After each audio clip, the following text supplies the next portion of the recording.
Olá meus amigos, tudo bem com vocês? Sejam bem-vindos aqui ao nosso canal Fala Sério Pastor. É muito bom ter vocês aqui. Hoje eu estou do lado de fora, aproveitei que está ensolarado, apesar de ainda estar um pouquinho frio, são 4 graus aqui, agora 4 graus positivos, né? Mas então, como deu esta trégua aí no clima, ainda estamos em clima de inverno, mas, gente, olha, eu amo frio, então alguns devem estar aí, pastor, mas está 4 graus e como é que você consegue?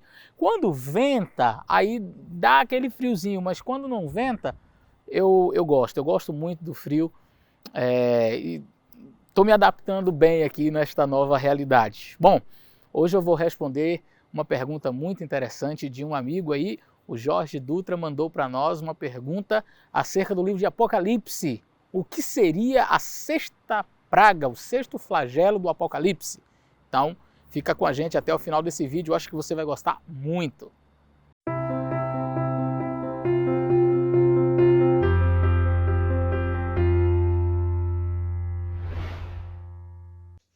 Olá, pastor Eleazar, como é que tá? Meu nome é Jorge Dutra e eu tenho uma dúvida sobre o sexto flagelo do capítulo 16 de Apocalipse, do versículo 12 até o versículo 16. Eu gostaria de saber que flagelo é esse, o que significa aquela descrição sobre o sexto flagelo. Até mais. Fala sério, pastor.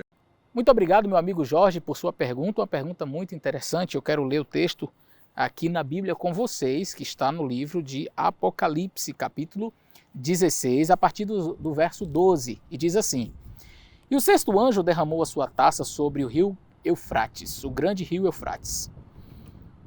E a sua água secou-se para que se preparasse o caminho dos reis do Oriente. Olha só que figura de linguagem interessante. E da boca do dragão, da boca da besta e da boca do falso profeta vi saírem 3 espíritos imundos semelhantes a rãs, porque são espíritos de demônios que fazem prodígios, os quais vão ao encontro dos reis de todo o mundo para os congregar para a batalha daquele grande dia do Todo-Poderoso, do Deus Todo-Poderoso. Então, você vai seguir aí no verso 15 e 16, diz assim: Eis que venham como ladrão, bem-aventurado aquele que vigia e guarda as suas vestes para que não ande nu e não sejam vistas as suas vergonhas. E os congregaram no lugar que em hebraico se chama Armagedon. Olha que figura de linguagem interessante. Bom, algumas pessoas elas interpretam este texto do livro de Apocalipse de maneira literal. Então alguns acham que, não, isso aqui literalmente vai acontecer, o rio Eufrates vai secar, e você sabe que o rio Eufrates ali na região da Mesopotâmia é um rio muito grande, um volume de águas gigantesco, e ao longo da história, desde sempre, às margens deste rio, grandes civilizações surgiram em uma região onde são comuns os desertos, onde há águas, sempre são lugares onde as pessoas preferem estar e fazerem ali as suas moradias, porque a água é sinônimo de vida em lugares secos. Muito bem. Entretanto, o livro de Apocalipse ele não foi escrito numa linguagem literal. Nós precisamos entender que o livro de Apocalipse ele é interpretado de maneira simbólica, ele foi escrito de maneira simbólica e os símbolos ali vão ter os seus significados. O próprio livro de Apocalipse nos diz que as águas representam multidões, povos, nações, línguas. O anjo, quando vai dar a interpretação para João, diz: Ora, João, as águas que viste representam povos, nações, multidões e línguas. Portanto, não trata-se ali literalmente do rio Eufrates, mas de pessoas, de multidões. E aí, quando nós lemos o texto de Apocalipse, e voltando novamente, a gente vai perceber aqui no capítulo 16, você vai perceber que esta é uma figura de linguagem simbólica, mas que tem uma história por trás dela. Você sabe que o livro de Apocalipse ele deve ser estudado em paralelo, em conjunto com o livro de Daniel. O livro de Daniel e o livro de Apocalipse, eles se complementam. E o que está acontecendo aqui tem a sua figura de linguagem, essa figura de linguagem ela tem a sua origem no livro de Daniel. E eu vou recordar a você.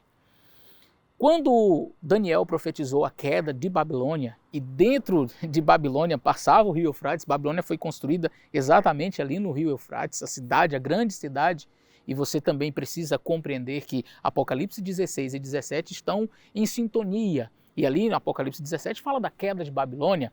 Veja, o capítulo então de Daniel que fala acerca deste assunto vai mencionar que Ciro ele entrou invadindo ali a Babilônia e ele chega num salão onde o neto de Nabucodonosor, Belsazar, estava dando um banquete para 1000 de seus homens. E ali então o rei Belsazar ele é derrotado, Babilônia é vencida e tem-se então um novo império surgindo, o Império Medo-Persa. Na verdade, a união destes dois impérios, os Medos e os Persas. Mas como foi que isto aconteceu? Historicamente, nós vamos perceber que quando Ciro foi atacar a região da Babilônia, ele escolheu uma época em que o rio Eufrates estava com as águas baixas. Então o rio já estava com as águas um nível baixo e dizem os historiadores que durante a madrugada, durante a noite, alguns quilômetros acima da cidade de Babilônia, os soldados do rei Ciro, eles cavaram uma espécie de vala, um canal nas margens, na lateral do rio Eufrates, desviando o seu curso para que as águas baixassem ainda mais, de maneira que eles passaram por debaixo dos portões da cidade que entravam na água, então tinha água e os portões baixavam até a água, e aí como o nível da água baixou, os soldados passaram por ali por debaixo, abriram os portões e então Babilônia foi vencida. É interessante notar que uma das primeiras coisas que o grande rei Ciro fez foi libertar o povo judeu do cativeiro babilônico. E isso é significativo, inclusive o livro de Isaías, quando trata deste assunto, eu quero ler até com vocês aqui, Isaías 44, o último verso e o verso 1 do 45 diz assim: quem diz de Ciro? Isso foi escrito 100 anos antes de Ciro nascer, mais de 100 anos antes de Ciro nascer. E diz assim, olha, quem diz de Ciro é o meu pastor e cumprirá tudo que me apraz. Dizendo também a Jerusalém, ser edificada, e ao templo, funda-te. Assim diz o Senhor ao seu ungido, a Ciro, a quem tomo pela mão direita para abater as nações diante de sua face. Eu soltarei os lombos dos reis para abrir diante dele as portas e as portas não se fecharão. Havia uma profecia feita 150 anos do rei Ciro nascer, que dizia que ele seria o libertador do povo de Israel. Com este plano de fundo em mente, aí agora vamos voltar para o Apocalipse, para o sexto flagelo. A cidade é Babilônia, que no livro de Apocalipse é uma representação ali da confusão, não é? É também um simbolismo de Roma. E agora, com este plano de fundo em mente, eu até gostaria de apresentar também para vocês este material, o livro Uma Nova Era Segundo as Profecias do Apocalipse. Eu até deixei aqui marcadinho, porque há algo muito interessante aqui.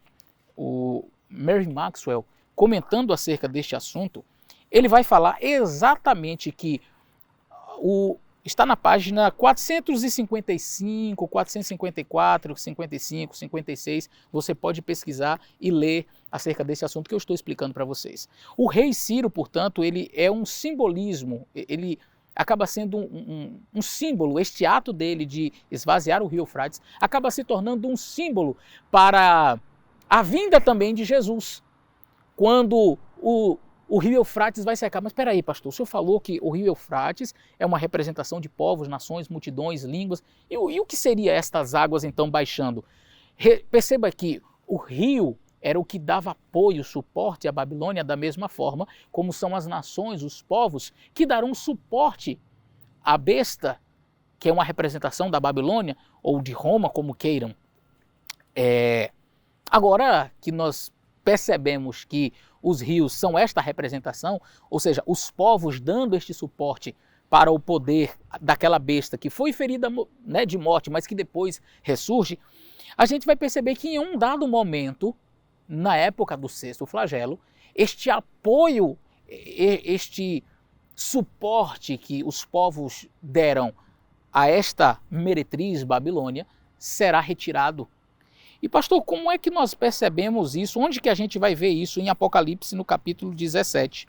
Quando você vai em Apocalipse, capítulo 17, você vai ver, olha, aqui o Mervyn Maxwell, falando sobre esse assunto, ele diz assim, olha, observe agora o verso 17, Apocalipse 17, o verso 16 e 17 diz assim, o verso 16, né? diz que os chifres e as nações do mundo inteiro se voltarão contra a meretriz. São 10 chifres. Eu acredito que aquele 10 ali traz a ideia de totalidade, não 10 assim, numericamente mesmo, mas o 10 trazendo a ideia de totalidade. Então, aqueles 10 chifres representando o povo, ou as nações do mundo, que dão poder ali à meretriz, mas que é uma representação ali à grande cidade, Babilônia. Eles, diz aqui o texto, e a farão devastada e despojada, e lhes comerão as carnes e as consumirão no fogo. Então você vai perceber que em um determinado momento na história, Babilônia perderá o seu poderio, o seu apoio. Observe agora o verso 17, e porque em seus corações, no coração das nações, incutiu Deus que realizem o seu pensamento e o executem a uma. Então, nós vamos perceber que este poder perseguidor do povo de Deus, você pode ler mais detalhadamente, porque vai falar também do Armagedon, que é uma figura também simbólica, dos 3 espíritos semelhantes a rãs, que nós acreditamos ser o espiritismo, o protestantismo apóstata e o catolicismo também, o poder romano, que se unirão para perseguir o povo de Deus. Ou seja, a união das religiões, dos poderes também do mundo, é uma união entre Estado e religião, e a gente está vendo as coisas caminhando para isso daí. Então todas as religiões, espiritismo, protestantismo, catolicismo, essas religiões, todas elas se unirão para perseguir então aqueles que querem guardar os mandamentos de Deus. Bom, Babilônia, este poder perseguidor, receberá apoio. O mundo dará apoio para que isto ocorra. Mas no 6º flagelo, que a gente vai ver a descrição, e o Apocalipse é assim, ele descreve algo, depois ele amplia. A gente vai ver a ampliação deste pensamento no capítulo seguinte, onde Babilônia perde o seu apoio, perde o seu poderio, e as nações, os próprios povos, se voltarão contra a Babilônia, se voltarão contra ela e a destruirão. Bom, seria este, portanto, o significado do 6º flagelo, da 6ª praga do livro de Apocalipse. Eu espero ter ajudado você. Já fica uma dica para você que nos acompanhou. Nós temos uma série aqui no nosso canal e gravamos com o pastor Michelson Borges, Sérgio Monteiro e também o Adriano Cecílio.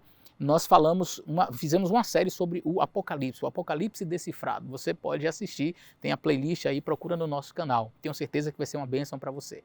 Queridos, um grande abraço, fiquem com Deus e até o nosso próximo vídeo.